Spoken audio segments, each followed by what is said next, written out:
દાહોદ જિલ્લામાં દેવગઢ બારિયા અને ધાનપુરમાં મોટા પાયે ભ્રષ્ટાચાર આચરવામાં આવ્યો હતો તો દાહોદ જિલ્લામાં માન્ય મનરેગા યોજનાના અમલમાં થયેલા વ્યાપક ભ્રષ્ટાચાર અંગે વિપક્ષના નેતા અમિત ચાવડાએ ગંભીર ચિંતાઓ વ્યક્ત કરી છે। તેમણે જણાવ્યું છે કે દાહોદ જિલ્લામાં મનરેગા યોજનાના અમલમાં મોટા પાયે ભ્રષ્ટાચાર અને અનિયમિતતાઓ સામે આવી રહી છે, જેના કારણે વાસ્તવિક લાભાર્થીઓ સુધી ફંડ અને સંસાધનો પહોંચતા નથી।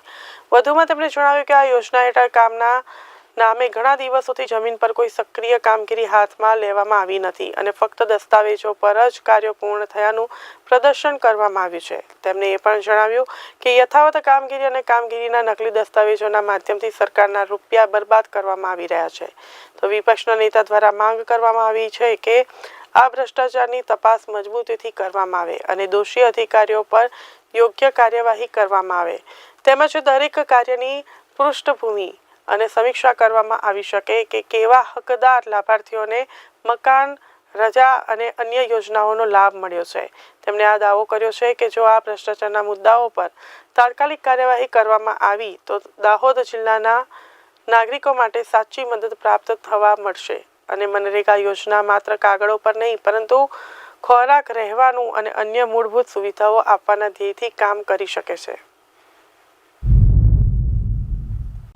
ભારતીય જનતા પાર્ટીના 30 વર્ષના શાસનમાં ભ્રષ્ટાચાર એ શિષ્ટાચાર બની ગયો છે અને જ્યારે ભાજપ સરકારમાં જે વહીવટકર્તાઓ છે, જેના હાથમાં સત્તા છે, જેણે ભ્રષ્ટાચાર રોકવાના શપથ લીધા છે, પારદર્શક વહીવટ કરવાની જવાબદારી છે, જ્યારે એ જ લોકો અને એમના મળતિયાઓ સીધા ભ્રષ્ટાચારમાં પકડાય ત્યારે એનો સ્પષ્ટ મતલબ છે કે આજે ગુજરાતમાં વાડ જ ચીબડા ગળે, કોટવાલ જ ચોર છે એવી સ્થિતિનું નિર્માણ છે।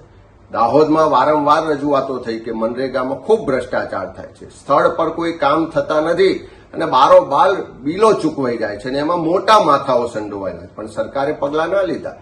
વર્ષોની લડત પછી કોંગ્રેસ પક્ષે પણ વિધાનસભામાં પ્રશ્નો મૂક્યા, વારંવાર લેખિત મૌખિક રજૂઆત કરી, ત્યારે હવે સરકાર જાગી છે ને તપાસની શરૂઆત કરી છે। પણ આ તપાસ ખાલી નાટક પૂરતી ના થાય, ખાલી એકાદ બે લોકોને પકડી અને ભીનું સંકેલવાનો પ્રયત્ન ના થાય। સરકાર પાસે અમારી માંગણી છે કે આ પ્રજાના ટેક્સના પૈસા છે, પ્રજાના પડસેવાના પૈસા છે। આ મનરેગા યોજના ગરીબ સામાન્ય માણસને 100 દિવસ રોજગાર મળે એટલા માટે આ કાયદો લાવવામાં આવ્યો છે। એવા કાયદા હેઠળની યોજનાઓમાં ભ્રષ્ટાચાર થાય એ ક્યારેય ચલાવી ના લેવાય। સરકારે પ્રમાણિક નિષ્ઠાવાન અધિકારીઓની એસઆઈટી બનાવવી જોઈએ। દાહોદમાં જો તટસ્થ રીતે તપાસ થશે તો હજુ પણ મોટા માથાઓ આમાં પકડાશે અને 100 કરોડ નહીં 200 કરોડ કરતા વધારેનો ભ્રષ્ટાચાર બહાર આવવાનો છે। ત્યારે સરકાર પાસે માંગણી કરીએ છીએ કે ઓપરેશન ગંગાજળની વાત મુખ્યમંત્રી શ્રી કરે, પણ શરૂઆત પોતાના મંત્રીમંડળથી તો કરો। આજે એમના જ પરિવારના સભ્યો આ ભ્રષ્ટાચારમાં સંડોવાયેલાનું બહાર આવ્યું છે તો તટસ્થ તપાસ કેવી રીતે થશે? તટસ્થ તપાસ કરાવવા માટે પ્રમાણિક અધિકારીઓને મોકલવા પડશે અને સરકારે પણ પોતાની પ્રમાણિકતા આમાં દર્શાવવી પડશે અને ઓપરેશન ગંગાજળની શરૂઆત પોતાના મંત્રીમંડળથી સરકાર કરે એવું આજે ગુજરાતના લોકો ઈચ્છી રહ્યા છે।